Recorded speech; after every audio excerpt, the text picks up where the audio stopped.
రాష్ట్ర housing board పరిధిలో ఉన్న ఓపెన్ ప్లాట్లను వేలం వేయాలని ప్రభుత్వం నిర్ణయించింది. వేలం ద్వారా వచ్చే ఆదాయాన్ని ఇందిరమ్మ ఇళ్ల పథకానికి వినియోగించనున్నారు అని తెలిపారు.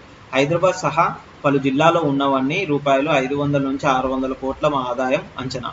రాష్ట్ర హౌసింగ్ పరిధిలో ఉన్న ఓపెన్ ప్లాట్ల వేలం ఆదాయం వచ్చే అవకాశం ఉందని అధికారులు అంచనా వేస్తున్నారు. రాష్ట్ర వ్యాప్తంగా బోర్డు పరిధిలో ఉన్న ఓపెన్ ప్లాట్ల వివరాలతో ఇప్పటికే నివేదికలను రూపొందించారు.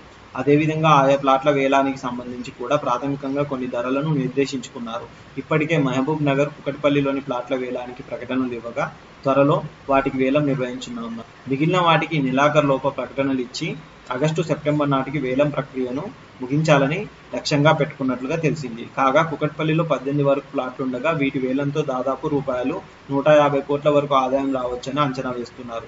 మరోవైపు వికారాబాద్ జిల్లా పరిధిలోని పరిగి, రంగారెడ్డి జిల్లాలోని గచ్చిబౌలి, లక్ష్మీదేవిపల్లి, రావిర్యాల, గద్వాల, వరంగల్ జిల్లాలో ఉన్న ప్లాట్ల వేలానికి సంబంధించి త్వరలోనే ప్రకటనలు ఇచ్చేలా అధికారులు ప్రణాళిక సిద్ధం చేశారు. వేలం ఆదాయం.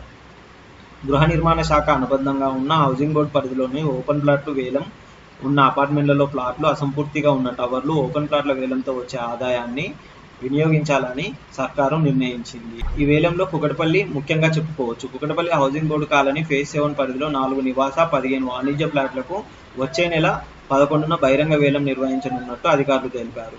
నివాస ప్లాట్ల ధర చదరపు గజానికి 1.25 లక్షలుగా, వాణిజ్య ప్లాట్ల ధర 1.50 లక్షలుగా నిర్ణయించారు.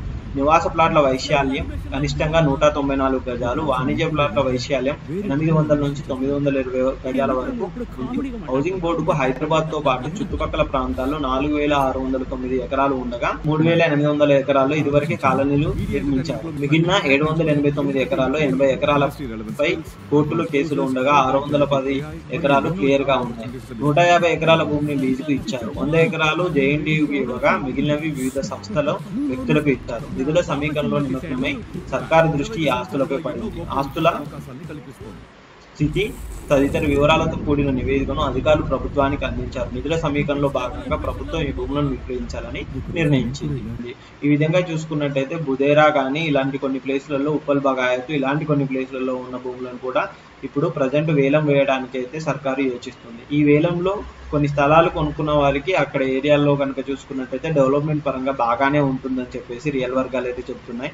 కూకట్పల్లి వేలం పైనే ప్రజల దృష్టి. కూకట్పల్లిలోనైతే అత్యధికంగా ధర పలికే అవకాశం ఉంది కాబట్టి అక్కడ భారీగా ఆదాయం సమకూర్చే అవకాశం ఉందని చెప్పేసి రియల్ వర్గాలు అంటున్నాయి.